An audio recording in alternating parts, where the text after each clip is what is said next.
Trump का hotel, Musk का cyber truck, धुआं और धमाका। लास वेगस अटैक के टेरर एंगल के मिले पुख्ता सबूत।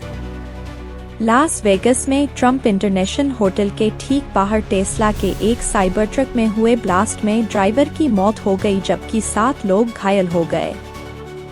FBI इसकी संभावित आतंकी घटना मानकर जांच कर रही है। नए साल का आगाज अमेरिका के लिए दर्द और पीड़ा लेकर आया। न्यू ऑर्लिन्स में एक सिरफिरे ने तेज रफ्तार ट्रक से कई लोगों की जान ले ली। कई लोग गंभीर हालत में अस्पताल में भर्ती हैं। हमले की इस पीड़ा से लोग अभी तक संभले भी नहीं थे कि लास वेगस में ट्रंप होटल के ठीक सामने एक साइबर ट्रक में ब्लास्ट हो गया। लास वेगस में ट्रंप इंटरनेशनल होटल के ठीक बाहर टेस्ला के एक साइबर ट्रक में हुए ब्लास्ट में ड्राइवर की मौत हो गई जबकि 7 लोग घायल हो गए। FBI इसकी जांच कर रही है। इस घटना के वायरल वीडियो में देखा जा सकता है कि देखते ही देखते वाहन में ब्लास्ट हो जाता है और वह जलकर खाक हो जाती है। घटना से ट्रंप और मस्क कनेक्शन का संयोग। न्यू ऑर्लिन्स में तेज रफ्तार पिकअप ट्रक से लोगों को रौंदने के कुछ घंटे बाद यह घटना हुई। जिस साइबर ट्रक में ब्लास्ट हुआ वह ट्रंप होटल के बाहर खड़ा था और साइबर ट्रक एलॉन मस्क की कंपनी टेस्ला का था। Las Vegas metropolitan police department के शेरिफ केविन मैकमाहिल ने प्रेस कॉन्फ्रेंस कर बताया कि यकीनन साइबर ट्रक और ट्रंप का होटल। बहुत सारे सवाल हैं जो हमारे जेहन में भी हैं और जिनके जवाब हमें चाहिए।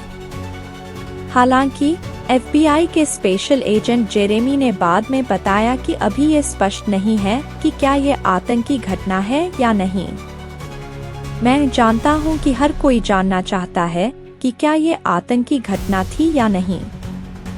पुलिस का कहना है कि FBI ने वाहन चला रहे शख्स की पहचान की है। उसने कोलोराडो में यह साइबर ट्रक किराए पर लिया था, लेकिन अभी तक ड्राइवर की पहचान सार्वजनिक नहीं की गई है। इस घटना पर एलॉन मस्क ने कहा कि पुष्टि हुई है कि यह ब्लास्ट बम की वजह से हुआ है। ब्लास्ट आतंकी घटना क्यों मान रहे हैं मस्क? इस घटना के बाद मस्क ने सिलसिलेवार ढंग से कई पोस्ट की। इनमें से एक पोस्ट में उन्होंने कहा कि लास वेगस की ये घटना आतंकी लग रही है। साइबर ट्रक ब्लास्ट और न्यू ऑर्लियंस की इन दोनों घटनाओं में ट्रक को टुरो से किराए पर लिया गया था। शायद इन दोनों घटनाओं का कोई कनेक्शन हो। उन्होंने कहा कि हमारे पास इसकी पुख्ता जानकारी है कि ये आतंकी घटना है।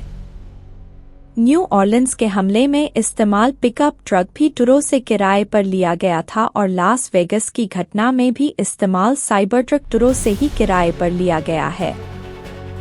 लेकिन इन बेवकूफ दुश्मनों ने आतंकी हमले के लिए गलत वाहन का चुनाव किया है। साइबर ट्रक में विस्फोट फिट किया गया हुआ और उसमें विस्फोट किया गया। बता दें कि इससे पहले न्यू ऑर्लिन्स की बर्बर स्ट्रीट पर नए साल के मौके पर रात एक तेज रफ्तार पिकअप ट्रक ने लोगों को रौंद दिया था।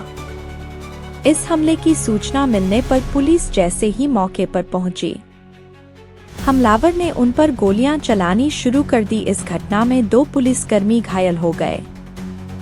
हमलावर को पुलिस की जवाबी कार्रवाई में मार गिराया गया।